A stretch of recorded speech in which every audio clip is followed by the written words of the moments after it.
Hi guys and welcome back to the channel Deepak Yadav Education. Welcome to the daily current affairs of 25th of April 2023. तो guys आज है तारीख 25 अप्रैल 2023 और है Tuesday. आज की तारीख से जितने भी मोस्ट इंपॉर्टेंट करंट अफेयर्स बनेंगे उन सभी करंट अफेयर्स को हम यहाँ पर डिटेल से डिस्कस करेंगे।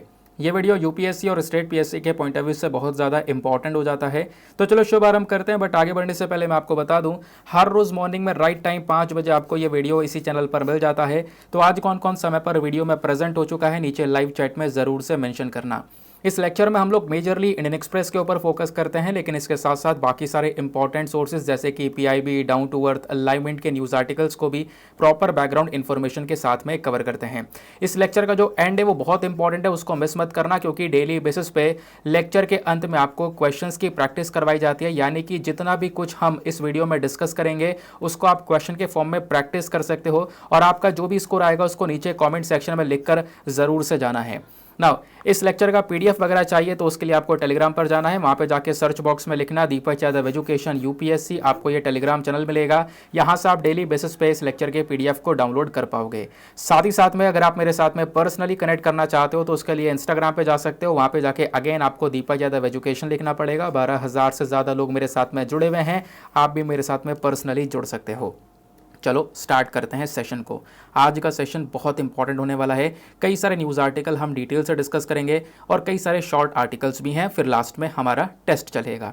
सबसे पहला जो आर्टिकल है हमारा वो है कामाख्या टेम्पल के बारे में। तो माँ कामाख्या का जो मंदिर है उसके बारे में हम बहुत सारी इन्फॉर्मेशन डिस्कस करेंगे। टेम्पल का आर्किटेक्चर ये न्यूज़ में क्यों है, हम लोग सभी चीज़ को मैक्सिमम चीज़ को कवर करने वाले हैं। सबसे पहले तो हम समझेंगे कि आखिरकार न्यूज़ क्या है, क्योंकि चर्चा में तो होगा तभी तो हम पढ़ रहे हैं। तो खबर क्या निकल कर आती है? खबर यह है कि हाल ही में हमारे प्रधानमंत्री ने क्या किया है, असम का जो एक लैंडमार्क इनिशिएटिव है माँ कामाख्या टेम्पल कॉरिडोर इनिशिएटिव, इस कॉरिडोर इनिशिएटिव की प्रशंसा की है। इस वजह से यहाँ पर यह टेम्पल चर्चा में आया। अब समझते हैं कामाख्या टेम्पल के बारे में। पहली चीज़ इसका लोकेशन, ये टेम्पल कहाँ में स्थित है? तो असम के अंदर में। असम बेसिकली एक नॉर्थ ईस्टर्न स्टेट है जो कि आपको यहाँ पे दिख पा रहा होगा। कई सारे अलग अलग स्टेट्स के साथ में बाउंड्रीज को शेयर करता है। जैसे आपसे पूछा जाए तो असम भारत के कौन कौन से स्टेट के साथ में बाउंड्री शेयर करता है, तो ऊपर अरुणाचल प्रदेश है, फिर नागालैंड, मणिपुर, मिजोरम, त्रिपुरा, मेघालय और इधर वेस्ट बंगाल। ठीक है, बीच में हो गया यहाँ पे असम। और इधर यहाँ पे आप देख पा रहे होंगे असम की कैपिटल गुवाहाटी। गुवाहाटी में ही यहाँ पे जो ब्रह्मपुत्र नदी बहती है, ब्रह्मपुत्र नदी के सदर्न साइड में साउथ वाले रीजन में एक नीलाचल पहाड़ियाँ हैं। उन नीलाचल पहाड़ियों पर ही यहाँ पर ये टेम्पल माँ कामाख्या का टेम्पल स्थित देखने को मिलेगा। ऊपर थोड़े कुछ किलोमीटर की चढ़ाई करनी पड़ती है, उसके बाद यहाँ पर जो टेम्पल है वो आप पहुँच सकते हो। और ये टेम्पल बहुत इंपॉर्टेंट है, यहाँ पे बहुत सारी तांत्रिक प्रैक्टिसेस वगैरह भी की जाती हैं। और बोला ही जाता है कि जैसे हिंदू धर्म में ये 51 शक्तिपीठ हैं, तो 51 शक्तिपीठ में से एक सबसे इम्पॉर्टेंट और सबसे पुराना यहाँ पर शक्तिपीठ माँ कामाख्या के टेम्पल को भी बोला जाता है। अब टेम्पल का आर्किटेक्चर समझते हैं, ये थोड़ा रिलेवेंट पॉइंट है। GS paper number 1 art and culture के अंदर में आपके यूपीएससी ने एक सिलेबस में अलग से टॉपिक दे रखा है कि आपको टेम्पल आर्किटेक्चर के बारे में पढ़ना होता है। कई सारे क्वेश्चन यूपीएससी पूछ चुका है। तो जब हम टेम्पल का आर्किटेक्चर की बात करते हैं तो ये कहीं ना कहीं थोड़ा बहुत नागरा स्टाइल ऑफ आर्किटेक्चर से मिलता जुलता है। हालांकि इसका अपना एक यूनिक स्टाइल है, लेकिन फिर भी नागरा स्टाइल से थोड़ा बहुत मिलता जुलता है। ये आपको माँ कामाख्या का टेम्पल का पूरा स्ट्रक्चर देखने को मिलेगा। और नागरा स्टाइल ऑफ आर्किटेक्चर इस प्रकार से है, तो काफ़ी सारी सिमिलैरिटीज़ आपको दोनों तरफ देखने को मिल रही होंगी। जैसे यहाँ पे आप एक टेम्पल देखोगे, इसमें अमालक, शिखर, गर्भगृह है। उसके बाद में यहाँ पे आप देख पाओगे महामंडप, मंडप यानी कि जो हॉल होते हैं, बड़े हॉल, छोटे हॉल, एंट्रेंस, ये सब चीज़ें यहाँ पर दिखाई गई हैं इस लेबलिंग के माध्यम से। ठीक है, उसी प्रकार से यहाँ पर ये टेम्पल भी आपको माँ कामाख्या का टेम्पल नजर आ रहा होगा। अब दोनों के बीच में एक छोटा सा डिफरेंस है। डिफरेंस यहाँ पर यह है कि आप कह सकते हो ये नागरा स्टाइल ऑफ आर्किटेक्चर से मिलता जुलता है, एक कॉम्बिनेशन है। और ये कॉम्बिनेशन मिलकर एक अलग से यूनिक स्टाइल बनाता है जिसको हम लोग नीलाचल स्टाइल ऑफ आर्किटेक्चर बोलते हैं। तो आपसे क्वेश्चन बन सकता है कि जो ये माँ कामाख्या का टेम्पल है ये कौन से स्टाइल ऑफ आर्किटेक्चर में? तो वो नीलाचल स्टाइल ऑफ आर्किटेक्चर में बना हुआ है। एक स्पेशल बात मैं आपको बताता हूँ। यहाँ पर जो आपको अलग अलग चैम्बर्स बने हुए दिख रहे हैं ना, ठीक है, तो यहाँ पर ना जो मेन चैम्बर होता है उसको हम लोग गर्भगृह बोलते हैं। क्या बोलते हैं? गर्भगृह। आप किसी भी टेम्पल में जाते हो तो यहाँ पर जिस भी देवी देवता का वो टेम्पल होगा तो बिल्कुल बीचों बीच में यहाँ पर उनकी मूर्ति रखी होगी, है ना। जो मेन मूर्ति रखने वाली जगह होती है बिल्कुल अंदर में, उसको हम लोग गर्भगृह बोलते हैं। ठीक है, तो यहाँ पर भी टेम्पल का आपको गर्भगृह देखने को मिलेगा। लेकिन एक बात ध्यान रखना, यहाँ पर थोड़ी स्पेशल चीज़ है। जो माँ कामाख्या का टेम्पल है यहाँ पे जो गर्भगृह है वो अंडरग्राउंड है। है ना, ज़मीन के अंदर यहाँ पे बना हुआ है, अंडरग्राउंड जाना पड़ता है पूजा करने के लिए। हालांकि यहाँ पे कोई भी मूर्ति नहीं है, माँ कामाख्या के टेम्पल में कोई मूर्ति नहीं देखने को मिलेगी, योनि की पूजा की जाती है। साथ ही साथ में आपको यहाँ पर जब जाओगे तो एक डिवाइन पावर का बिल्कुल एक एहसास होना स्टार्ट होगा। बोला जाता है कि जो भी यहाँ पे लोगों की कामना होती है, जो कामना लेकर जाते हैं अपनी, वो कहीं ना कहीं यहाँ पे पूरी होती हुई नज़र आती है। उसके बाद में जैसे मैंने आपको बताया, इस टेम्पल में अलग अलग 5 चैम्बर बने हुए हैं, गर्भगृह भी है, सेंचुरी भी है, अंतराल, जगनमोहन, हर प्रकार की चीज़ें हैं जो कि हमारे नागर स्टाइल ऑफ आर्किटेक्चर में देखने को मिल जाती हैं। ठीक है, इस प्रकार से अलग अलग चैम्बर्स आपको यहाँ पर भी देखने को मिल जाते हैं माँ कामाख्या के टेम्पल स्ट्रक्चर में। क्लियर हो गई बात, चलो आगे आते हैं। फिर उसके बाद में बोला गया इस टेम्पल में यहाँ पर कुछ इस प्रकार की डोम शेप भी आपको देखने को मिल जाएगी। जैसे डोम शेप है ना, तो वहाँ पर मेन टेम्पल के अंदर में एक मॉडिफाइड सेरेसेनिक डोम है। मॉडिफाइड मतलब बाद में यहाँ पर इसमें कुछ चेंजेस करेगा, क्योंकि टेम्पल काफ़ी पुराना है। मुझे एग्जैक्टली सेंचुरी याद नहीं आ रही है, मैं आपको बता दूंगा टेलीग्राम पर। ठीक है, तो यहाँ पे जो मेन टेम्पल आपको देखने को मिलेगा, उसके ऊपर जो डोम है वो कुछ इस प्रकार का यहाँ पर जो डोम है वो नज़र आता है। क्लियर हो गया। तो ये कुछ छोटी छोटी बातें हैं टेम्पल को लेकर जो कि आपने पता होनी चाहिए। चलो आगे आते हैं उसके बाद में नेक्स्ट आर्टिकल की तरफ। अगला आर्टिकल में भी हम लोग असम के बारे में डिस्कशन करेंगे, लेकिन ये आर्टिकल बहुत बहुत इंपॉर्टेंट है। देखो, नॉर्थ ईस्टर्न रीजन की जब हम लोग बात करते हैं ना, तो इस प्रकार से यहाँ पे नॉर्थ ईस्टर्न रीजन आपको देखने को मिलेगा। इन राज्यों में आपस में काफ़ी सारे विवाद हैं, बॉर्डर को लेकर इश्यूज़ हैं, एक दूसरे के बॉर्डर को लेकर बहुत बड़े विवाद हैं, और खासकर असम के बॉर्डर विवाद सबसे ज़्यादा हैं, क्योंकि असम बीचों बीच में सभी स्टेट्स के साथ में बाउंड्रीज को शेयर कर रहा है। तो इसके बॉर्डर विवाद काफ़ी सारे देखने को मिल जाते हैं, चाहे वो नागालैंड के साथ में हो, अरुणाचल प्रदेश के साथ में हो, मेघालय के साथ में हो। तो अभी हम डिस्कस कर रहे हैं अरुणाचल प्रदेश और असम के बॉर्डर डिस्प्यूट के बारे में, बॉर्डर विवाद के बारे में। ये न्यूज़ में क्यों आया? क्योंकि हाल ही में जो असम के चीफ मिनिस्टर हैं और अरुणाचल प्रदेश के चीफ मिनिस्टर हैं, दोनों ने मिलकर मेमोरेंडम ऑफ अंडरस्टैंडिंग को साइन किया है और बोला है कि जो ये 800 किलोमीटर की लंबी बाउंड्री है अरुणाचल प्रदेश और असम के बीच में, इसमें जो विवाद है उस विवाद को हम अब खत्म करेंगे। इसको लेकर यहाँ पे डिस्कशन किया गया है।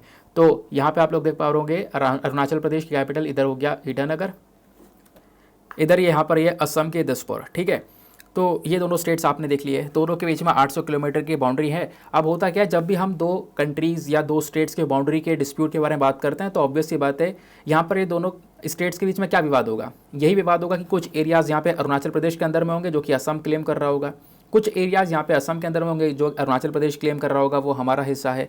तो कुछ रीजन को लेकर ये डिस्प्यूट चलता है। ये अब स्टेट्स अपना हिस्सा बताते हैं कि हाँ वो हमारा रीजन है, हमारा पहले भी रीजन था, वो अब भी हमारा ही है और हम आगे नहीं देंगे। तो इस प्रकार की जो चीज़ें वो देखने को मिलती हैं, वैसे ही कुछ सिमिलर है। मैं आपको बस खाली एक पॉइंट ऑफ व्यू बता रहा हूँ कि एग्जैक्टली किस चीज़ के बारे में बात की जाएगी। नाउ अब बात करते हैं एग्जैक्टली हुआ क्या है। असम अरुणाचल प्रदेश का जो बॉर्डर विवाद है, इसका इतिहास बहुत लंबा चौड़ा है, उसको समझते हैं। अरुणाचल प्रदेश जो कि पहले असम का ही हिस्सा हुआ करता था, असम एक समय पर बहुत बड़ा स्टेट हुआ करता था, सब ये असम ही हुआ करता था। असम में से ही ज़्यादातर जो स्टेट्स हैं वो निकल कर आए हैं। तो अरुणाचल प्रदेश जो है वो असम से ही बनकर आया है, जिसके साथ में 800 किलोमीटर की बाउंड्री को शेयर करता है। दोनों के बीच का जो डिस्प्यूट है, जो दोनों के बीच का विवाद है, वो कब से आना स्टार्ट हुआ है? एकदम से नहीं हुआ है। अरुणाचल प्रदेश जब यूनियन टेरिटरी बनाया गया था 1972 में, उसके बाद से ही दोनों स्टेट्स के बीच में विवाद हुआ। ये जो डिस्प्यूट है, जो ये पूरा विवाद है, ये 123 गाँव को लेकर है। 123 गांव हैं जो कि 12 डिस्ट्रिक्ट में फैले हुए हैं। तो उन्हीं एरियाज़ को, उन्हीं 12 डिस्ट्रिक्ट के अंदर जो 123 गांव है ना, इसको लेकर ये विवाद आपको देखने को मिल जाता है इन दोनों ही स्टेट्स के बीच में। क्लियर हो गया। अब यहाँ पे बोला जाता है कि जो 12 डिस्ट्रिक्ट हैं, 12 डिस्ट्रिक्ट असम के हैं और 8 यहाँ पर 12 डिस्ट्रिक्ट अरुणाचल प्रदेश के हैं और 8 डिस्ट्रिक्ट असम के हैं। तो इन डिस्ट्रिक्ट में ये दिक्कतें बनी हुई हैं। इन डिस्ट्रिक्ट के टोटल मिला के बात करें तो 123 गाँव हैं जो कि यहाँ पर कह सकते हो इन गाँव को लेकर इन दोनों स्टेट्स के बीच में विवाद रहता है। अब होता यहाँ पर यह है कि असम, तो यहाँ पे मैंने बता दिया असम में से ये जो स्टेट्स निकल कर आए। अरुणाचल प्रदेश पहले यूनियन टेरिटरी था 1972 में, तब से विवाद स्टार्ट हुआ, क्योंकि असम और अरुणाचल प्रदेश के बीच में एक बाउंड्री बनाई गई। वो बाउंड्री 1972 में बनाई गई थी, जब अरुणाचल प्रदेश को एक यूनियन टेरिटरी बनाया गया। ठीक है, तो पहले तो यहाँ पर 396 किलोमीटर की एक बाउंड्री को स्टार्टिंग में बनाया गया। फिर बहुत सारे यहाँ पे उस बाउंड्री को लेकर डिस्प्यूट्स होने लगे, है ना। कुछ लोग यहाँ पे इस चीज़ को एक्सेप्ट कर रहे थे, कुछ लोग एक्सेप्ट नहीं कर रहे थे। और मैं आपको बता दूँ, ये जो बाउंड्री को लेकर डिस्प्यूट है, ये अरुणाचल प्रदेश के यूनियन टेरिटरी बनने के बाद का भी नहीं है, उससे भी और पुराना है। इसका ओरिजिन कहीं और से ही हुआ है।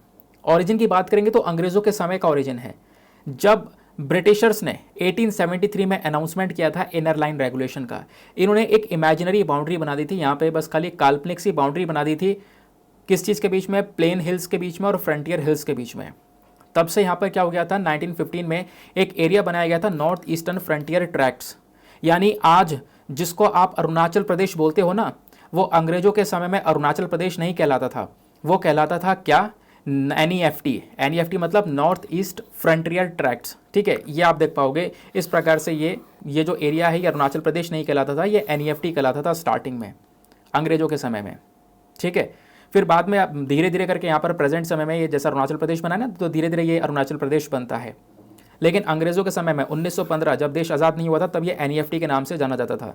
लेकिन जब देश आज़ाद हो गया तो असम की सरकार ने यहाँ पर अपने हाथ में सारा का सारा एडमिनिस्ट्रेटिव जुरिस्डिक्शन ले लिया था, सारी पावर्स यहाँ पे NEFT की असम के हाथ में थी। फिर बाद में यहाँ पर धीरे धीरे इस NEFT का नाम बदलकर NEFA कर दिया, नॉर्थ ईस्ट फ्रंटियर एजेंसी कर दिया 1954 में। फिर फाइनली यहाँ पर अरुणाचल प्रदेश मतलब जो NEFA है ना, ये आज के समय पर अरुणाचल प्रदेश है, पहले NEFT था, इसका नाम बदलकर NEFA कर दिया गया 1954 में। फिर फाइनली यहाँ पर इसको यूनियन टेरिटरी बना दिया गया, अरुणाचल प्रदेश नाम दे दिया गया 1972 में। और फिर बाद में इसको एक राज्य का दर्जा दे दिया गया, क्योंकि आज के समय पर तो ये एक स्टेट ही है। तो अरुणाचल प्रदेश को एग्जैक्टली राज्य का दर्जा कब मिला था, 1987 में दिया गया था, ठीक है। बात क्लियर हो गई। अब ऐसे ऐसे करके यहाँ पर ये यूनियन टेरिटरी बना, फिर स्टेट बना, लेकिन दोनों के बीच में बॉर्डर को लेकर विवाद बने रह गए। अरुणाचल प्रदेश असम में आने मतलब जब असम में था, अरुणाचल प्रदेश असम से अलग होने से पहले एक कमेटी आई थी, सब कमेटी, उसको हेड किया था उस समय के असम के चीफ मिनिस्टर जो थे गोपीनाथ बोरदोलोई। इन्होंने एक रिपोर्ट सबमिट की थी 1951 में, और उस रिपोर्ट ने ना बहुत सारे रिकमेंडेशन दिए थे। किस चीज़ को लेकर, ये जो नेफा है, क्योंकि उस समय पर नेफा कहलाता था, क्योंकि अभी हम बात कर रहे हैं अरुणाचल प्रदेश जब असम का ही हिस्सा हुआ करता था। तो उस समय पर एक रिपोर्ट आई, उस रिपोर्ट ने रिकमेंडेशन दिया है ना, क्या रिकमेंडेशन दिया कि जो नेफा है उसका जो एडमिनिस्ट्रेशन है वो बेसिकली यहाँ पर असम के अंडर में था उस समय पर। तो उस रिपोर्ट के बेसिस पर बोला गया कि लगभग 3648 जो स्क्वायर किलोमीटर का एरिया है, बालीपारा और सदिया फुटहिल्स जो हैं, ये ट्रांसफ़र करे गए हैं अरुणाचल प्रदेश से असम को, है ना। यानी अरुणाचल प्रदेश का कुछ हिस्सा असम को दिया गया था, दरंग और लखीमपुर डिस्ट्रिक्ट वाले जो रीजन है उसकी हम लोग बात कर रहे हैं। तो इस वजह से यहाँ पर ये जो प्रॉब्लम है वो एग्जैक्टली बनी हुई है। तो बोला गया कि यहाँ पर इस रिपोर्ट ने बोला था, इस रिपोर्ट के बेसिस पर मेंशन किया गया कि कुछ एरियाज़ यहाँ पे ऑलरेडी अरुणाचल प्रदेश का असम को ट्रांसफ़र कर दिया गया था। असम क्या बोलता है, असम बोलता है कि यहाँ पर जो ट्रांसफ़र वगैरह किया था ना, यानी कि अरुणाचल प्रदेश का जो कुछ हिस्सा असम में डाल दिया गया है, वो बिना किसी कंसल्टेशन के हुआ है, लोगों से ना बातचीत की गई है ना कुछ किया है, ज़बरदस्ती तरीके से अपनी मनमर्जी से इन्होंने जो है असम के अंदर में ये लैंड अपना इंक्लूड कर लिया, यानी अरुणाचल प्रदेश का हिस्सा असम में डाल दिया है। अरुणाचल प्रदेश के भी यहाँ पर कुछ अपने राइट्स हैं उस ज़मीन को लेकर, है ना, उनकी ट्राइब्स हैं जो यहाँ पर उन्होंने अहोम रूलर्स को टैक्स वगैरह पे किया था। तो अरुणाचल प्रदेश यहाँ पर इसकी निंदा करता है, बोलता है ये हिस्सा हमारा है जो अभी असम के अंदर में है। और अरुणाचल प्रदेश जब 1987 में इसको एक स्टेटहुड मिल जाता है, राज्य का दर्जा मिल जाता है, तो अगेन फिर से एक ट्राइपर्टाइट कमेटी को बनाया जाता है। उस ट्राइपर्टाइट कमेटी ने क्या बोला, उसने यहाँ पर कुछ टेरिटरीज़ के बारे में बताया कि कुछ टेरिटरीज़ ऐसे भी हैं जो कि असम से अरुणाचल प्रदेश को ट्रांसफ़र करी गई हैं। अब इसके खिलाफ असम खड़ा हो गया, है ना। दो रिपोर्ट आई, एक कह रही है कि असम से अरुणाचल प्रदेश में टेरिटरी दी गई है, दूसरा का कहना है यहाँ पे अरुणाचल प्रदेश से असम में टेरिटरी डाली गई है। तो इसको लेकर ये डिस्प्यूट और ये मैटर आज भी सुप्रीम कोर्ट के अंदर में है। और ये सब कैसे हुआ था, डिमार्केशन जो लाइन खींची गई थी अंग्रेजों के समय पर, उसके बेसिस पर ही सारा का सारा काम हुआ था। अब क्या है, इसके बीच में लेकर जो बातचीत है ना, दोनों राज्यों के जो चीफ मिनिस्टर हैं उन्होंने बातचीत करना स्टार्ट किया जनवरी 2022 से। फिर उसके बाद में इनकी कई सारी मीटिंग्स होती रहीं और कुछ कुछ एरियाज़ का मामला जो है इन्होंने रिजॉल्व कर लिया। लेकिन अभी भी बहुत सारे एरियाज़ हैं जहाँ पर ये मैटर अभी रिजॉल्व नहीं हुआ है। तो एग्जैक्टली अभी की न्यूज़ यही निकल कर आई है कि असम के जो चीफ मिनिस्टर हैं हेमंत बिस्वा शर्मा और अरुणाचल प्रदेश के जो यहाँ पर मिनिस्टर हैं पेमा खांडू, ये दोनों मिलकर क्या कर रहे हैं, अभी इस पूरे बॉर्डर विवाद को सुलझा रहे हैं। और इसको लेकर मेमोरेंडम ऑफ अंडरस्टैंडिंग साइन कर लिया गया है। मेमोरेंडम ऑफ अंडरस्टैंडिंग के तहत कह सकते हो कि अभी बहुत सारे गांव हैं उनका मैटर रिजॉल्व कर लिया जाएगा, और कुछ मैटर पहले ही रिजॉल्व कर लिया गया था। लगभग 37 गांव को लेकर कह सकते हो जुलाई 2022 में ही पूरा का पूरा जो प्रॉब्लम है वो रिजॉल्व कर ली गई थी। नाउ अभी 34 गांव को लेकर प्रॉब्लम और रिजॉल्व हो रही है। प्लस यहाँ पे दोनों सरकारों ने ये भी बोला है, इसके ऊपर अग्री कर चुके हैं कि ये जो 123 गांव को लेकर विवाद है ना, ये 123 गांव तक सीमित रहेगा और इसको भी जल्द से जल्द हम ख़त्म कर देंगे। इसके अलावा कोई भी एडिशनल एरिया का कोई भी क्लेम नहीं करेगा कि आने वाले समय पर कहीं अरुणाचल प्रदेश बोल दे नहीं नहीं ये एक और हिस्सा है जो असम ले लिया है, कहीं असम बोल दे नहीं नहीं हमारा भी एक हिस्सा है जो अरुणाचल प्रदेश ले लिया है। तो ऐसा कुछ नहीं होगा, अब मामला यहीं तक सीमित रहेगा और सीमित रह के इसी मामले को निपटा लिया जाएगा। तो इस प्रकार का यहाँ पर कह सकते हो एक दोनों के बीच में अग्रीमेंट किया गया है। आई होप आपको क्लैरिटी मिल चुकी होगी इस आर्टिकल के रिगार्डिंग। नाउ आगे बढ़ने से पहले दोस्तों मेक श्योर करना वीडियो पे जो लाइक का बटन है उसको प्रेस कर देना। हमारा एक टारगेट है 2000 लाइक्स का, जिसको आप प्लीज़ अचीव करवा सकते हो और ज़रूर से करना है क्योंकि इस वीडियो को सपोर्ट चाहिए होता है और आप लोग बिल्कुल कर सकते हो जैसे द हिंदू को करते हो। नाउ ये आर्टिकल बात करता है बायोमास पैलेट्स के बारे में। ये आप देख पा रहे हो छोटी छोटी जो सिगरेट की तरह लग रही है, ये बायोमास पैलेट है। अब इसका यूज़ ना बहुत यूनिक तरीके से होता है बिजली के उत्पादन में। कैसे कर सकते हैं मैं आपको बताऊंगा, इसका यूज़ वगैरह सब कुछ समझाऊंगा, लेकिन पैलेट आपने देख लिया, अब इसी के बारे में डिस्कशन करेंगे। हुआ क्या है, खबर क्या है, पहले इसको समझते हैं। हमारे पास में एक बॉडी है CPCB, इसकी फुल फॉर्म है सेंट्रल पोल्यूशन कंट्रोल बोर्ड। नाम से पता चल रहा है कि जो प्रदूषण है उसको रोकने के लिए यहाँ पर ये बॉडी काम करती है। तो इन्होंने यहाँ पर क्या किया, जहाँ पर बायोमास पैलेट्स बनाए जाते हैं, जो ये पैलेट्स आप देख पा रहे हो सिगरेट की तरह जो ये बनाए जाते हैं ना, इनकी जो मैन्युफैक्चरिंग यूनिट्स हैं उनको कुछ पैसा दिया जाता है। तो उस फाइनेंशियल ग्रांट को वापस से रिवाइज किया जा रहा है, वापस से तय किया जाएगा कितना पैसा दिया जाएगा कितना नहीं दिया जाएगा, इस वजह से ये चर्चा में है।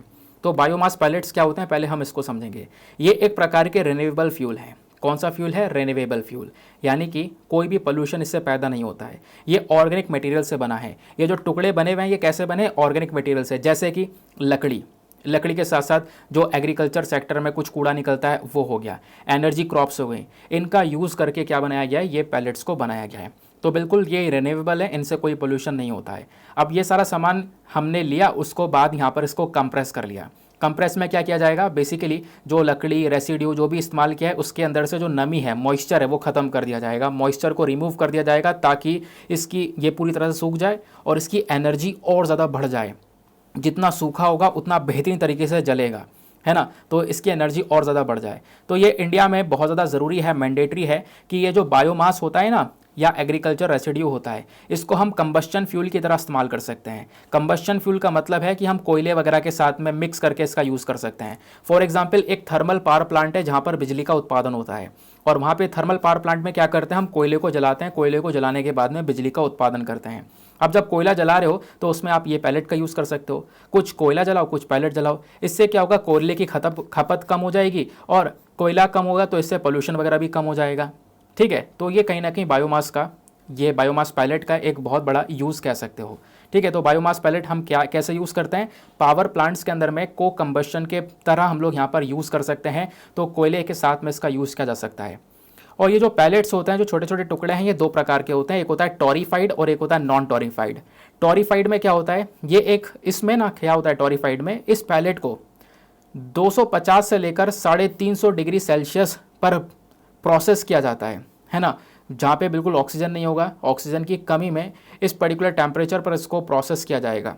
उसके बाद यहाँ पे हमारे पास में बनता है टॉरिफाइड बायोमास। और एक होता है नॉन टॉरिफाइड। नॉन टॉरिफाइड में क्या होता है, जो बायोमास है इसमें यहाँ पर जो ये पैलेट वगैरह है इसको हम लोग तैयार करते हैं, कंप्रेस करते हैं पैलेट फॉर्म में। किसकी मदद से, जो बाइंडर्स होते हैं, जो बाइंडर वगैरह जो कि इसको बाइंड करने में मदद करते हैं, तो उन सब चीज़ों का यहाँ पर यूज़ किया जाता है। उसके बाद यहाँ पर इसको बनाया जाता है। ठीक है, तो टोरिफिकेशन क्या होता है समझ गए। टोरिफिकेशन भी बेसिकली एक थर्मोकेमिकल प्रोसेस है जहाँ पर जिसका मकसद ये होता है कि जो भी हम कंटेंट यूज़ कर रहे हैं बायोमास को बनाने के लिए, है ना, लकड़ी वगैरह जो भी यूज़ कर रहे हैं, उसमें से हम लोग वाटर का कंटेंट कम से कम कर देते हैं, वाटर को हम लोग कम कर दें ताकि उसकी जो एनर्जी है वो और ज़्यादा बढ़ जाए। ये हमारा मेन मकसद होता है। क्लियर हो गया। तो बायोमास पैलेट क्या होते हैं ये आपको समझ में आ गया।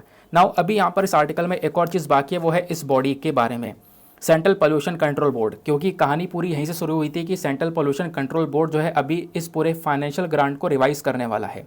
तो सेंट्रल पोल्यूशन कंट्रोल बोर्ड क्या है समझ लेते हैं। ये एक स्टैच्यूरी बॉडी है। स्टैच्यूरी बॉडी मतलब एक कानून के माध्यम से इसको बनाया गया है। तो ministry of environment, forest and climate change के अंडर में आने वाली ये बॉडी है। इसको water prevention and control of pollution act 1974 के तहत बनाया है। वेरी वेरी इंपॉर्टेंट, आपसे यूपीएससी पहले ये सवाल पूछ चुका है। ठीक है, तो इसका मेन काम क्या है, पोल्यूशन जो है उसको यहाँ पर कंट्रोल करना। इसका मेन काम है जो हमारी स्ट्रीम्स हैं, वेल्स हैं, उनको साफ़ सुथरा रखना, हमारी एयर की क्वालिटी को इम्प्रूव करना, एयर पोल्यूशन को कंट्रोल करना, ये इसका मेन फोकस होता है। आते हैं नेक्स्ट आर्टिकल पर। अगले आर्टिकल में गर्भ इन प्रोग्राम के बारे में डिस्कशन किया जा रहा है। तो गर्भ इन प्रोग्राम क्या है, आओ हम लोग यहाँ पर समझते हैं। तो हाल ही में ये चर्चा में आया है ये प्रोग्राम। तो ये जो प्रोग्राम है गर्भिणी प्रोग्राम, ये क्या करता है, मैटरनल और चाइल्ड हेल्थ को प्रमोट करने का काम करता है। यानी बच्चे की जो हेल्थ है, बच्चे का स्वास्थ्य है, और खासकर जो माँ बच्चे को जन्म दे रही है उसका स्वास्थ्य, इन दोनों को यहाँ पर और ज़्यादा प्रमोट करने के ऊपर फोकस करता है।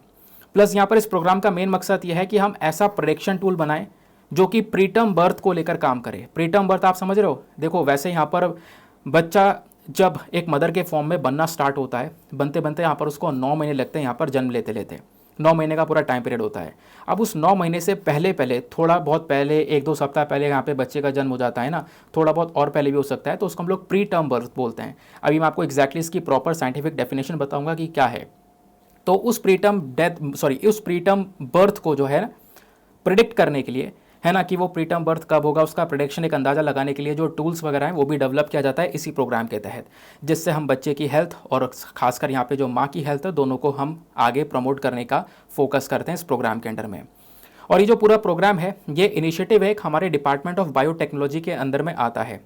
इस प्रोग्राम को कौन लीड कर रहा है, इस प्रोग्राम को लीड कर रहा है translational national science and technological institute, ठीक है, एनसीआर बायोटेक क्लस्टर फरीदाबाद, ये यहाँ पर इस प्रोग्राम को पूरी तरह से लीड कर रहा है। ये प्रोग्राम हमारा अटल जय अनुसंधान बायोटेक मिशन का हिस्सा है, ये भी आपने ध्यान में रखना है। अब हुआ क्या है, मैं पहले ये बता देता हूँ कि हाल ही में जो हमारे इंडियन साइंटिस्ट हैं वो सब इस गर्भ इन्हीं प्रोग्राम के अंडर में काम कर रहे थे। मैं ऊपर वाला न्यूज़ बताना भूल ही गया था, है ना, ये हम लोग छोड़कर जा रहे थे, मैं डायरेक्टली यहाँ से गर्भ इन्हीं प्रोग्राम पढ़ा और यहीं से समझाना स्टार्ट कर दिया। तो हुआ यह है कि हाल ही में जो इंडियन साइंटिस्ट है वो इस प्रोग्राम के अंदर काम कर रहे थे और उन्होंने लगभग 19 सिंगल न्यूक्लियोटाइड पॉलीमॉर्फिज्म या फिर कह सकते हो जेनेटिक मार्कर्स, ये यहाँ पर आइडेंटिफाई करे हैं जो कि प्री टर्म बर्थ से रिलेटेड हैं, जो बच्चे का पहले जन्म हो जाता है, समय से पहले जन्म हो जाता है, उससे रिलेटेड है ये सिंगल न्यूक्लियोटाइड पॉलीमॉर्फिज्म। तो ये सिंगल न्यूक्लियोटाइड पॉलीमॉर्फिज्म यानी SNP होता क्या है, इसको समझते हैं, जिसको रिसेंटली इस प्रोग्राम के अंदर आइडेंटिफाई किया गया। देखो ये ना एक प्रकार का जेनेटिक वेरिएशन है, लोगों में जो जीन प्रेजेंट होते हैं, जैसे DNA RNA हमारे जीन है, तो इस जीन के अंदर में बदलाव होते हैं, तो ये भी एक प्रकार का मतलब कॉमन सा बदलाव है, जीन के अंदर कुछ चेंजेस होते हैं, ठीक है, उसी को हम लोग यहाँ पर सिंगल न्यूक्लियोटाइड पॉलीमॉर्फिज्म बोलते हैं। और हर एक जो SNP होता है ना, यानी कि हर एक प्रकार का जो ये वेरिएशन होता है, ये कहीं ना कहीं यहाँ पर रिप्रेजेंट करता है एक डिफरेंस को, यानी जो भी हमारा DNA बिल्डिंग ब्लॉक होगा उसके अंदर कुछ ना कुछ अंतर क्रिएट करता हुआ नजर आएगा। फॉर एग्जांपल कि मान लो यहाँ पर SNP है यानी कि सिंगल न्यूक्लियोटाइड पॉलीमॉर्फिज्म है, ये क्या कर सकता है, न्यूक्लियोटाइड साइटोजाइन को रिप्लेस कर सकता है न्यूक्लियोटाइड थाइमाइन से एक DNA में, यानी इस प्रकार के चेंजेस हो सकते हैं। अब आप कहोगे ये क्या है, तो देखो जब आप DNA का स्ट्रक्चर देखते हो डीऑक्सी राइबोन्यूक्लिक एसिड का, तो वो ऐसा नजर आता है। और DNA यहाँ पर ऐसे तो बना नहीं है, काफ़ी सारी चीज़ों से मिलकर बना है। ये पूरे बिल्डिंग ब्लॉक को समझोगे तो यहाँ पे जो ग्रीन कलर का आपको दिख रहा है ये है एडेनिन, पर्पल कलर का है थाइमिन, फिर ये पिंक कलर का है साइटोसिन, फिर यहाँ पर ये पर्पल कलर का है, ब्लू कलर का वो है ग्वानिन, ठीक है। तो यहाँ पर आप देख पाओगे इसी प्रकार से ये पूरा का पूरा मिला हुआ है, एडेनिन थाइमिन आपस में लिंक है ना, फिर उसके बाद में यहाँ पे आप देख पा रहे हो ग्वानिन साइटोसिन आपस में लिंक है, फिर एडेनिन थाइमिन, इस प्रकार का यहाँ पर पूरा का पूरा जो ब्लॉक है वो DNA के अंदर में बना हुआ होता है, इन चीज़ों से मिलकर बना हुआ है DNA। तो SNP में क्या होता है, कुछ ना कुछ DNA के अंदर वेरिएशंस होते हैं, बदलाव होते हैं। फॉर एग्जाम्पल SNP क्या कर सकता है, आपका जो न्यूक्लियोटाइड साइटोसिन है इसको थाइमिन के साथ में रिप्लेस कर सकता है, यानी कि यहाँ पे अगर मान लो ये साइटोसिन है तो साइटोसिन की जगह यहाँ पर ये थाइमिन भी हो सकता है, ठीक है। इस प्रकार के चेंजेस को हम लोग क्या बोलते हैं, सिंगल न्यूक्लियोटाइड पॉलीमॉर्फिज्म। क्लियर हो गया। तो ये मोस्ट कॉमनली देखने को मिल जाते हैं, खासकर DNA में यहाँ पर देखने को मिलते हैं। क्लियर हो गया। अब इसका इंपॉर्टेंस क्या है, तो इससे काफ़ी सारी चीज़ें पता लगाई जा सकती हैं। एक इंडिविजुअल का रिस्पॉन्स, यानी कि कोई दवाई है उसके प्रति उसका रिस्पॉन्स कैसा है वो पता लगा सकता है, कोई जहर है उसके प्रति यहाँ पर उसका रिस्पॉन्स कैसा है वो पता लगाया जा सकता है। साथ ही साथ में यहाँ पर उसके अंदर कोई बीमारी तो नहीं है, बीमारी चलती हुई तो नहीं आ रही है, वो पता लगाया जा सकता है। साथ ही साथ में कोई बीमारी बनने का खतरा तो नहीं है, तो उस चीज़ के बारे में हम लोगों को पता चल सकता है। मतलब हम इसका यूज़ कर सकते हैं इन चीज़ों को ट्रैक करने में, है ना, इन चीज़ों को पता लगाने में हम ये जो वेरिएशन इसका यूज़ कर सकते हैं। कोई वेरिएशन होगा तो ये थोड़ी बहुत चीज़ें हमें पता चल जाती हैं। तो ये क्या था SNP, आई होप आपको अच्छी तरीके से समझ में आ चुका है। अब थोड़ा सा हम लोग प्री टर्म बर्थ के बारे में समझ लेते हैं। प्री टर्म बर्थ क्या होता है, तो प्री टर्म बर्थ बेसिकली यहाँ पर इसको डिफाइन किया गया है कि जैसे एक प्रेगनेंसी का स्टेज चलता है 37 वीक्स तक का, 37 सप्ताह तक था।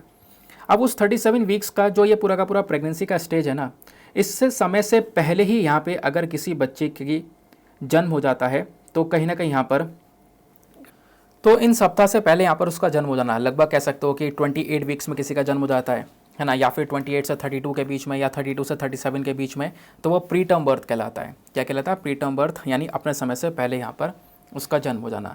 तो इसी प्री टर्म बर्थ में ये कुछ चीज़ें डीएनए के अंदर कुछ बदलाव जो है वो आइडेंटिफाई करे गए हैं, और वो बदलाव क्या है वो हमने समझ लिए, और ये सब काम किया गया है गर्भ इन्हीं प्रोग्राम के तहत, और ये प्रोग्राम क्या है वो भी हमने यहाँ पर समझ लिया है। चलो आगे आते हैं उसके बाद अगले आर्टिकल पर। नेक्स्ट आर्टिकल में बात की जा रही है साथी पोर्टल के बारे में। अब ये साथी पोर्टल क्या समझते हैं। तो हाल ही में जो union agriculture and farmers welfare minister हैं, इन्होंने साथी पोर्टल इस वेबसाइट को और एक मोबाइल ऐप को लॉन्च कर दिया है। साथी पोर्टल की फुल फॉर्म क्या है? इसकी फुल फॉर्म है सीड। सीड यानी कि हम लोग बीज की बात कर रहे हैं, ठीक है, फसल के बीज की बात कर रहे होंगे हम, ठीक है, किसकी? बीज की।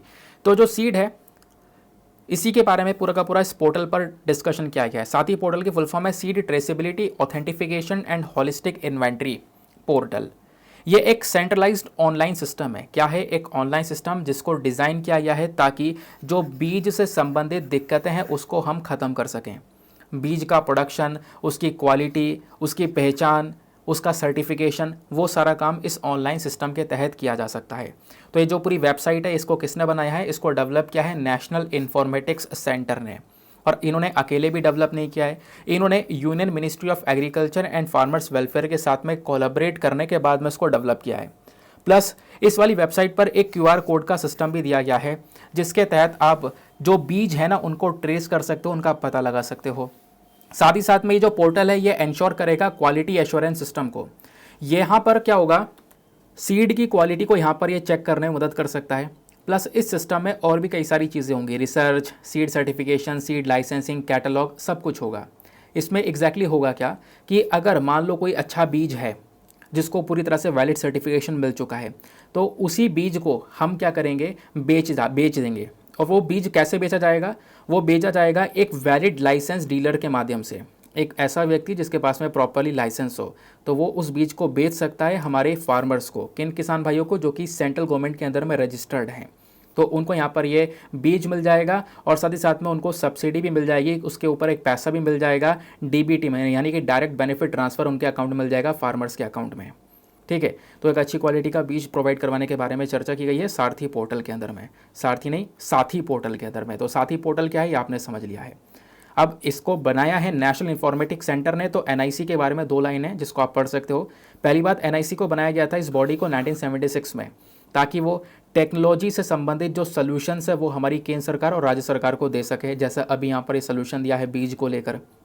प्लस यहाँ पर ये जो नेशनल इन्फॉर्मेटिक्स सेंटर है ये काम करता है हमारी ministry of electronics and information technology के अंडर में। चलो आते हैं अगले आर्टिकल की तरफ। नेक्स्ट आर्टिकल में डिस्कशन किया गया है ग्लोबल फूड पॉलिसी रिपोर्ट 2023 के बारे में। तो हाल ही में IFPRI नाम की एक बॉडी है, बहुत इंपॉर्टेंट, UPSC पहले सवाल पूछ चुका है। International food policy research institute, IFPRI नाम की एक बॉडी है। इन्होंने यहाँ पर क्या किया है, ग्लोबल फूड पॉलिसी रिपोर्ट 2023 को पब्लिश किया है। आपसे पूछा जा सकता है ये रिपोर्ट कौन पब्लिश करता है, तो IFPRI पब्लिश करती है।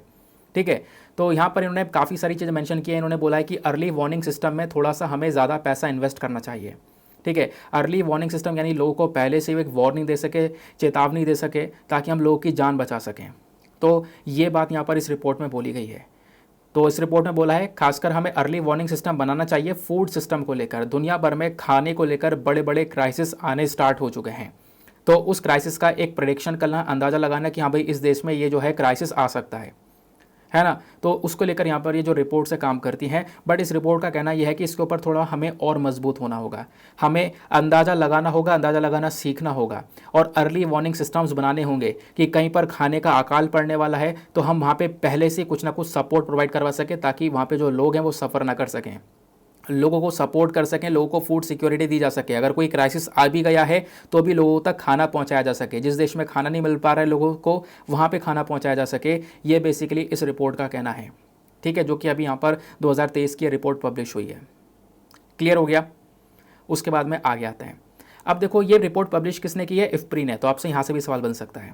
ये एक बार फुल फॉर्म और बोल रहा हूँ, international food policy research institute इसकी फुल फॉर्म है। 1975 में इसको बनाया गया था। रिसर्च बेस्ड पॉलिसी सॉल्यूशंस को लेकर ये काम करता है, यानी रिसर्च बेस्ड जो भी सॉल्यूशंस होंगे वो लाने का ये काम करता है, वो सॉल्यूशंस प्रोवाइड करवाने का काम करता है। उन सॉल्यूशन से हम क्या कर सकते हैं, गरीबी को कम कर सकते हैं, भुखमरी को ख़त्म कर सकते हैं, या कुपोषण जैसी चीज़ों को भी डेवलपिंग कंट्रीज़ में टैकल कर सकते हैं। तो इस प्रकार के सॉल्यूशन लाने का काम करता है इफ्प्री। इसका हेडक्वार्टर वाशिंगटन DC में नज़र आएगा, है ना। एक रिसर्च सेंटर है ये CGII का, IAR का। उसके बाद में इसका रिसर्च के ऊपर मेन फोकस होता है कि हम कैसे एक हेल्दी डाइट प्रोवाइड करवा सकते हैं, कैसे न्यूट्रिशन प्रोवाइड करवा सकते हैं, अपने एग्रीकल्चर सेक्टर को कैसे बदल सकते हैं, है ना। फूड इंडस्ट्री के अंदर में किस प्रकार के डेवलपमेंट कर सकते हैं। तो उसका ये मेन काम होता है ताकि लोगों तक एक अच्छा खाना हम पहुंचा सकें। क्लियर हो गया। नेक्स्ट आर्टिकल पर आते हैं। अगले आर्टिकल में स्लॉथ बियर के बारे में डिस्कशन किया गया है। इस स्लॉथ बियर को आप देख सकते हो, अभी ये चर्चा में है क्योंकि रिसेंटली अभी यहाँ पर एक स्लॉथ बियर जो है केरला में कुएं में गिर गया। कुएं में गिरने के बाद में उसकी डेथ हो गई, इस वजह से वो चर्चा में आया है। तो स्लॉथ बियर की बात करेंगे तो हमारे पास में पूरे दुनिया भर में 8 प्रकार की प्रजातियां हैं भालुओं की। उसमें से एक प्रजाति ये स्लॉथ बियर है। इसका साइंटिफिक नेम है मेलुरसस एओर्सिनस। इसका डिस्ट्रीब्यूशन की अगर हम लोग बात करें तो कहाँ पे पाया जाता है स्लॉथ बियर, इंडिया के साथ साथ श्रीलंका और साथ ही साथ में नेपाल के सदर्न साइड में भी पाया जाता है। 90%, ध्यान रखना कितनी, 90% दुनिया भर में जो स्लॉथ बियर की पॉपुलेशन पाई जाती है वो केवल इंडिया में है। ठीक है, इंडिया में जितनी पॉपुलेशन उसकी 90% भारत में पाई जाती है ऐसे वाले भालुओं की, स्लॉथ बियर की। इनका जो पंजा आप लोग देख पा रहे थोड़ा सा कर्व साइड में है, ऐसा करके थोड़ा घुमा हुआ आपको दिख रहा होगा। ये कहाँ पे रहते हैं तो मैंने आपको बताया इंडिया, श्रीलंका, सदर्न नेपाल में पाए जाते हैं, लेकिन इनको जो जंगल हैं, खासकर जो सूखे जंगल हैं, वहाँ पे रहना थोड़ा ज़्यादा पसंद है। फीचर्स की बात करें तो बड़े साइज़ के यहाँ पर ये भालू होते हैं, डार्क ब्राउन कलर के, ब्लैक कलर का फर होता है। जो इनके पंजे होते हैं वो थोड़े से मुड़े हुए होते हैं, मैंने आपको बताया। इनके पंजे काफ़ी नुकीले होते हैं जैसा आप देख पा रहे होंगे, जिसका ये यूज़ करते हैं मट्टी को खोद कर वहाँ से जो कीड़े हैं उसको निकाल कर खाना, चींटियों को निकाल कर खाने का ये काम करते हैं।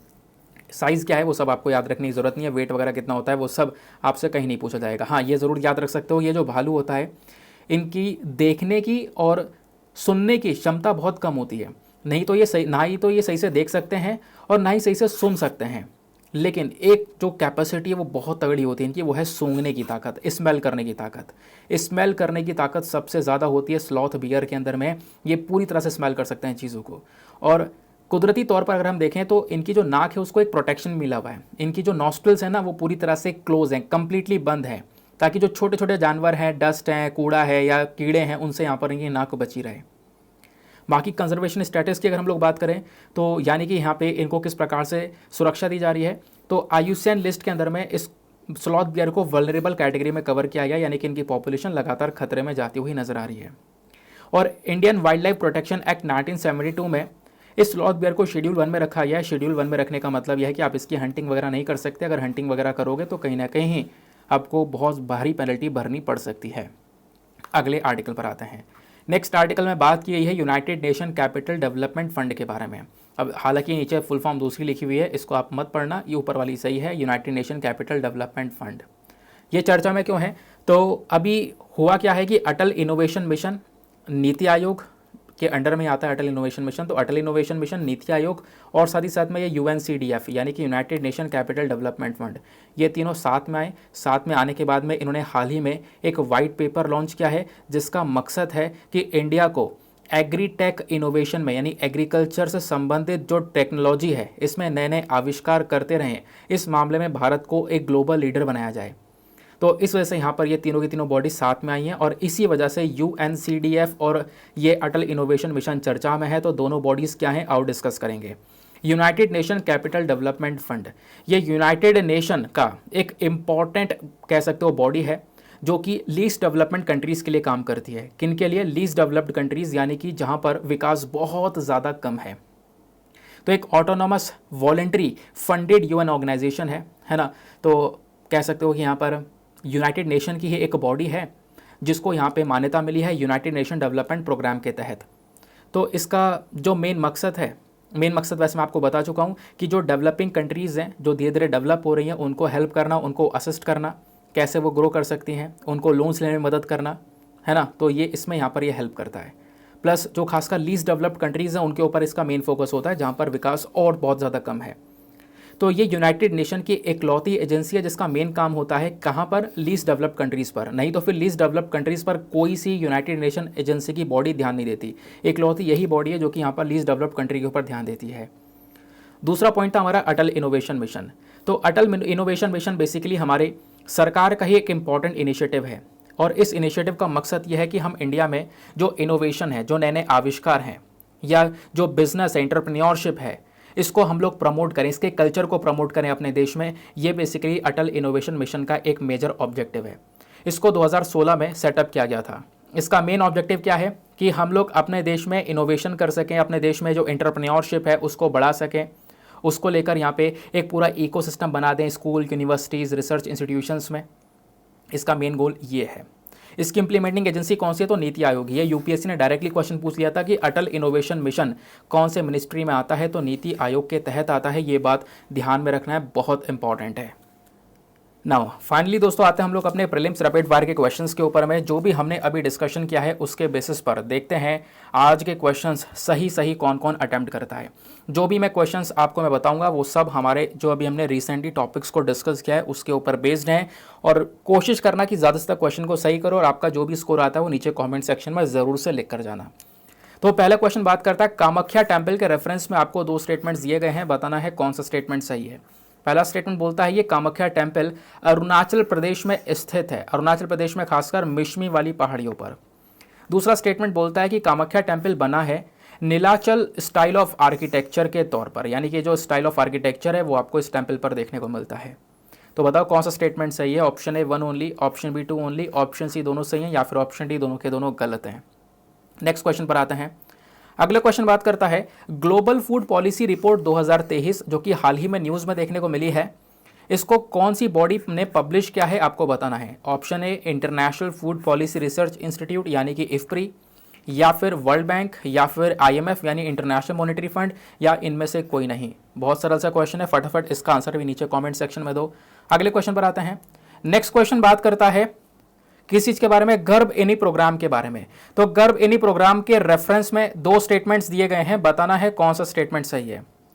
पहला स्टेटमेंट बोलता है ये एक कोलैबोरेटिव प्रोग्राम है हमारे union ministry of health and family welfare का।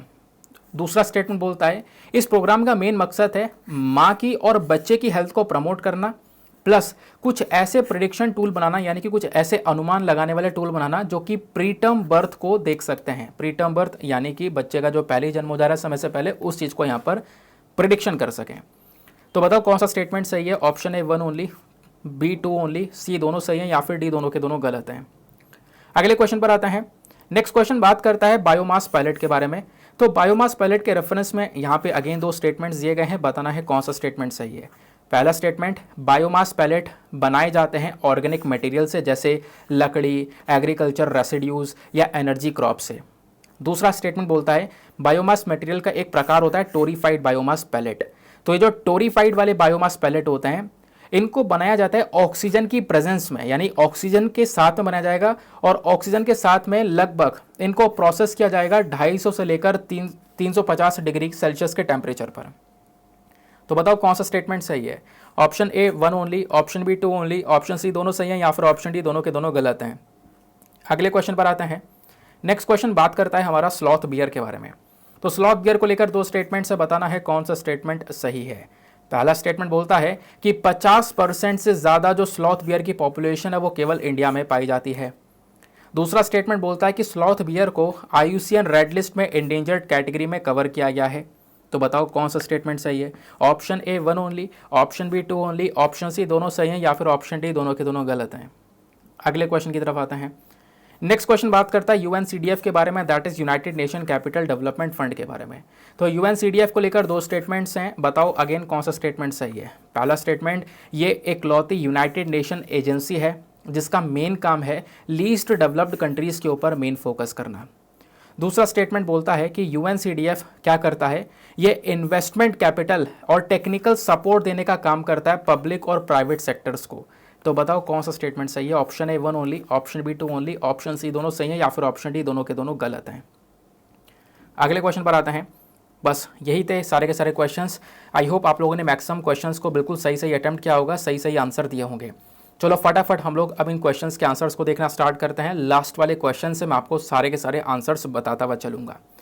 तो एक क्वेश्चन पूछा गया था UNCDF को लेकर, तो दोनों में से कौन सा स्टेटमेंट सही है। दोनों के दोनों स्टेटमेंट सही हैं। क्योंकि ये इकलौती यूएन एजेंसी है जिसका मेन काम है लीस्ट डेवलप्ड कंट्रीज़ के ऊपर फोकस करना और उन कंट्रीज़ के जो पब्लिक और प्राइवेट सेक्टर्स है वहाँ पर कैपिटल और टेक्निकल सपोर्ट प्रोवाइड करवाने का काम करना। तो दोनों स्टेटमेंट्स करेक्ट हैं। अगला क्वेश्चन पूछा गया था आपसे स्लॉथ बियर के बारे में, तो इसको लेकर जो दोनों स्टेटमेंट है इसमें से पहला वाला सही है और दूसरा वाला गलत है, क्योंकि मैंने आपसे बोला था पहले कि 90% से ज़्यादा पॉपुलेशन जो स्लॉथ बियर की वो भारत में पाई जाती है। तो यहाँ पे भी वही बोला गया 50% से ज़्यादा जनसंख्या 50% से ज़्यादा संख्या स्लॉथ बियर की वो इंडिया में पाई जाती है। बिल्कुल सही बात है। दूसरा स्टेटमेंट गलत है। क्यों? क्योंकि IUCN रेड लिस्ट में इसको एंडेंजर्ड कैटेगरी में नहीं कवर किया गया है। तो बताओ यहाँ पर कौन सी कैटेगरी में कवर किया गया है? इसको हमने वल्नरेबल कैटेगरी में कवर किया है, ये आपने पता होना चाहिए। ठीक है, तो दूसरा स्टेटमेंट हो जाता है गलत। नेक्स्ट क्वेश्चन में आपसे पूछा गया था बायोमास पैलेट को लेकर। तो बायोमास पैलेट को लेकर दो स्टेटमेंट से बताना है कौन सा स्टेटमेंट सही है। पहला स्टेटमेंट, इनको ऑर्गेनिक मटेरियल से बनाया जाता है, जैसे लकड़ी, एग्रीकल्चर रेसिड्यूज या एनर्जी क्रॉप से बनाया जाता है। दूसरा स्टेटमेंट, पहला स्टेटमेंट तो बिल्कुल सही है। दूसरा स्टेटमेंट, ये टॉरिफाइड बायोमास पैलेट्स जो होते हैं ना, क्योंकि इसके दो प्रकार होते हैं, टॉरिफाइड, नॉन टॉरिफाइड। जो टॉरिफाइड होता है इनको प्रोसेस किया जाता है 250 से 350 डिग्री सेल्सियस पर ऑक्सीजन की प्रेजेंस में। तो क्या ये सही है? नहीं, इसको ऑक्सीजन की प्रेजेंस में नहीं, ऑक्सीजन के एब्सेंस में, यानी कि ऑक्सीजन वहाँ पे नहीं होना चाहिए, तब जाके टॉरिफाइड बायोमास पैलेट बनेगा। तो इस वजह से स्टेटमेंट 2 गलत है और पहला वाला हमारा सही है। अगले क्वेश्चन पर आते हैं। नेक्स्ट क्वेश्चन में गर्भिणी प्रोग्राम को लेकर बात की गई थी, तो दो स्टेटमेंट्स थे, बताना था कौन सा स्टेटमेंट सही है। तो यहाँ पर दूसरा वाला स्टेटमेंट सही है, पहला वाला स्टेटमेंट गलत है। ठीक है, तो यहाँ पर ये कोई collaboration programme union ministry of agriculture के साथ, हेल्थ एंड फैमिली वेलफेयर के साथ में नहीं है। तो इस वजह से पहला वाला जो हमारा स्टेटमेंट है वो यहाँ पर बिल्कुल गलत है। ठीक है, ये आपने यहाँ पे ध्यान में रखना है। तो क्योंकि ये जो प्रोग्राम है ये हमारा डिपार्टमेंट ऑफ बायोटेक्नोलॉजी के अंडर में आता है। जो दूसरा वाला स्टेटमेंट है हमारा, वो दूसरा वाला स्टेटमेंट बिल्कुल सही है, क्योंकि इस प्रोग्राम का मेन मकसद है मैटरनल और चाइल्ड हेल्थ को प्रमोट करना, साथ ही साथ में प्री टर्म जो बर्थ होता है उसके लिए प्रेडिक्शन टूल को बनाना। फिर उसके बाद में अगले क्वेश्चन आपसे पूछा गया था ग्लोबल फूड पॉलिसी रिपोर्ट 2023। तो बताओ यहाँ पर इसको लेकर इस रिपोर्ट को कौन पब्लिश करता है? तो इसका सही उत्तर है option number A, इफ्प्री, international food policy research institute यहाँ पर इस रिपोर्ट को पब्लिश करती है। फिर अगला क्वेश्चन पूछा गया था कामाख्या टेम्पल को लेकर। तो कामाख्या टेम्पल को लेकर दो स्टेटमेंट्स थे। यहाँ पर पहला स्टेटमेंट तो सीधा सीधा गलत है, क्योंकि यहाँ पर बोला गया है ये कामाख्या टेम्पल मिश्मी हिल्स पर स्थित है। ऐसा नहीं है, नीलाचल पहाड़ियों पर स्थित है, जो कि पहाड़ियाँ असम में आती है, ना कि अरुणाचल प्रदेश में। तो पहला स्टेटमेंट हो गया गलत। दूसरा स्टेटमेंट हमारा सही है, क्योंकि ये जो टेम्पल बना है ये नीलाचल स्टाइल ऑफ आर्किटेक्चर के अंदर बनाया गया है। ठीक है, तो ये थे हमारे सारे के सारे news articles. I hope guys आपको मज़ा आ चुका है और सारे के सारे क्वेश्चंस आप लोगों ने, मैं आशा करता हूँ, सही करे होंगे। और कितने क्वेश्चन सीखे हैं वो तो बताना ही है, और कितने गलत हुए वही बताना है। क्यों गलत हो गए उसके पीछे का कारण भी ज़रूर से मेंशन करना। नाउ मिलते हैं आप लोगों से अगले वीडियो में। आज के लिए bye bye, have a nice day, thank you and जय हिंद।